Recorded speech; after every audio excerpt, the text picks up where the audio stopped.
ಸರ್ಕಾರದಿಂದ ಏನು ರಾಜ್ಯ ಸರ್ಕಾರ ಇವತ್ತು ಮಾನ್ಯ ಮುಖ್ಯಮಂತ್ರಿಗಳು ಭ್ರಷ್ಟರನ್ನ ಇವತ್ತು ಸಚಿವ ಸಂಪುಟಕ್ಕೆ ಸೇರಿಸಿಕೊಂಡಿದ್ದಾರೆ.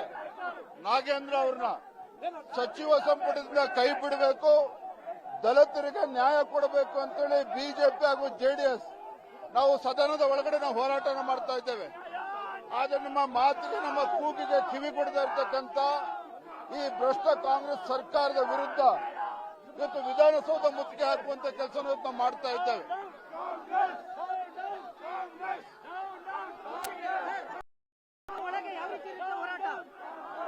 ಸದನದ ಒಳಗಡೆ ಕಳೆದ 2 ವಾರದಿಂದ ಸದನದ ಒಳಗಡೆನೂ ಕೂಡ ನಾವು ಹೋರಾಟನ ಮಾಡ್ತಾ ಇದ್ದೇವೆ.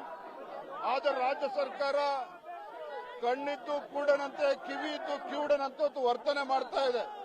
ಹಾಗಾಗಿ ಇಂಥ ಭ್ರಷ್ಟ ಕಾಂಗ್ರೆಸ್ ಸರ್ಕಾರ, ಇಡೀ ಸರ್ಕಾರ ಇವತ್ತು ಭ್ರಷ್ಟರು. ಮುಖ್ಯಮಂತ್ರಿಗಳ ಆದಿಯಾಗಿ ಇವತ್ತು ಭ್ರಷ್ಟಾಚಾರದ ಆರೋಪಗಳನ್ನು ಹೊತ್ಕೊಂಡಿದ್ದಾರೆ.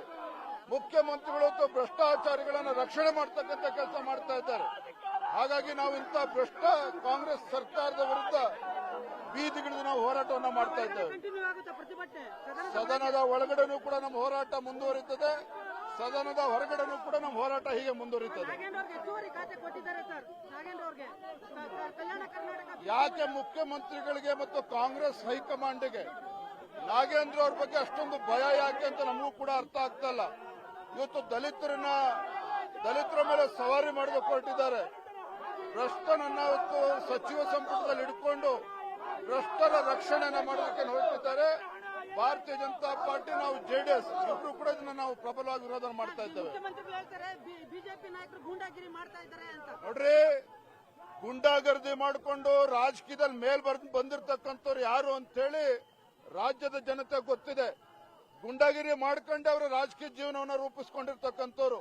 ಇವತ್ತು ಮುಖ್ಯಮಂತ್ರಿಗಳು ನಮ್ಮನ್ನ ಗುಂಡಾಗರ್ದಿ ಅಂತ ಹೇಳಿದ್ದಾರೆ. ಇವತ್ತು ಅವ್ರು ಯಾವ ರೀತಿ ಗುಂಡಾಗರ್ದಿ ಮಾಡಿದರೆ ರಾಜ್ಯದ ಜನತೆಗೂ ಗೊತ್ತಿದೆ, ಬೆಂಗಳೂರು ಜನರಿಗೂ ಕೂಡ ಗೊತ್ತಿದೆ. ಇವತ್ತು ನಾವು ಪ್ರಾಮಾಣಿಕವಾಗಿ ದಲಿತರ ಪರವಾಗಿ ಧ್ವನಿ ಇಲ್ಲದವರ ಧ್ವನಿಯಾಗಿ ಇವತ್ತು ಭಾರತೀಯ ಜನತಾ ಪಾರ್ಟಿ ಜೆಡಿಎಸ್ ನ ಹೋರಾಟವನ್ನು ಮಾಡ್ತಾ ಇರುವಂತದ್ದು. ಇಂಥ ಸಂದರ್ಭ ನಮ್ಮ ಹೋರಾಟವನ್ನು ಹತ್ತಿಕ್ಕುವಂತ ಕೆಲಸ ಮಾಡ್ತಾ ಇದ್ದಾರೆ.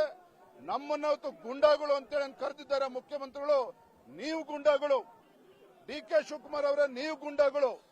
ಇವತ್ತು ಗುಂಡಾಗರ್ದಿ ಏನು ಅಂತೇಳಿ ನಿಮಗಿಂತ ಇನ್ಯಾರು ಕೂಡ ಹೇಳ್ಕೊಡ್ತಕ್ಕಂಥ ಅವಶ್ಯಕತೆ ಇಲ್ಲ. ಇವತ್ತು ನಮ್ಮ ಹೋರಾಟವನ್ನು ಹತ್ತಿಕ್ಕುವಂತ ಕೆಲಸ ಮಾಡ್ತಾ ಇದ್ದೀರಿ. ಯಾವುದೇ ಕಾರಣಕ್ಕೂ ನಮ್ಮ ಹೋರಾಟ ಇಲ್ಲಿಗೆ ನಿಲ್ಲೋದಿಲ್ಲ. ಸದನದ ಒಳಗಡೆನೂ ಕೂಡ ಇಂದು ನಾಳೆ ನಮ್ಮ ಹೋರಾಟ ಮುಂದುವರಿಯುತ್ತದೆ. ಸದನದ ಹೊರಗಡೆನೂ ಕೂಡ ನಾವು ಹೋರಾಟವನ್ನು ಮುಂದುವರಿಸ್ತೇವೆ. ನೋಡಿ, ಇಲ್ಲಿ ನಾಗೇಂದ್ರ ಒಬ್ಬನ ಪ್ರಶ್ನೆ ಅಲ್ಲ. ಏನಿವತ್ತು ಆರೋಪ ಇರುವಂತದ್ದು, ದಲಿತರ ಅಭಿವೃದ್ಧಿಗೆ ಮೀಸಲಿಟ್ಟಿರ್ತಕ್ಕಂಥ ಹಣವನ್ನ ಕೊಳ್ಳೆ ಹೊಡೆದಿರ್ತಕ್ಕಂಥವ್ರು ನಾಗೇಂದ್ರ ಅವರು.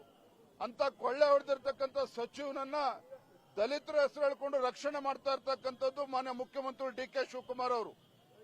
ಯಾವ ಭ್ರಷ್ಟಾಚಾರ ಮಾಡೋದೆಷ್ಟು ಅಪರಾಧನೋ ಅಂತ ಭ್ರಷ್ಟಾಚಾರಿಗಳಿಗೆ ಬೆಂಬಲವನ್ನು ನೀಡತಕ್ಕಂಥದ್ದು ಕೂಡ ಮಹಾ ಅಪರಾಧ ಆಗ್ತದೆ. ಹಾಗಾಗಿ ಮುಖ್ಯಮಂತ್ರಿಗಳನ್ನ ಇವತ್ತು ಕೂಡ ಆಗ್ರಹ ಪಡಿಸ್ತಾ ಇದ್ದೇವೆ. ಯಾವುದೇ ಕಾರಣಕ್ಕೂ ನಮ್ಮ ಹೋರಾಟವನ್ನು ಹತ್ತಿಕ್ಕುವಂತ ಕೆಲಸ ಮಾಡೋದಕ್ಕೆ ಹೋಗಬೇಡಿ. ಸದನ ಮುಗಿದ ನಂತರವೂ ಕೂಡ ನಮ್ಮ ಹೋರಾಟ ಹೀಗೆ ಮುಂದುವರಿಯುತ್ತದೆ. ನಮ್ಮ ಹೋರಾಟವನ್ನು ಮಣಿಸೋದಕ್ಕೆ ಸಾಧ್ಯ ಇಲ್ಲ. ನಾಳೆ ಎಲ್ಲವೂ ಕೂಡ ಮಾತನಾಡ್ತಾನೆ. ಇವತ್ತು ಸದನದ ಒಳಗಡೆನೂ ಕೂಡ ನಮ್ಮ ಹೋರಾಟ ಮುಂದುವರಿಯುತ್ತದೆ.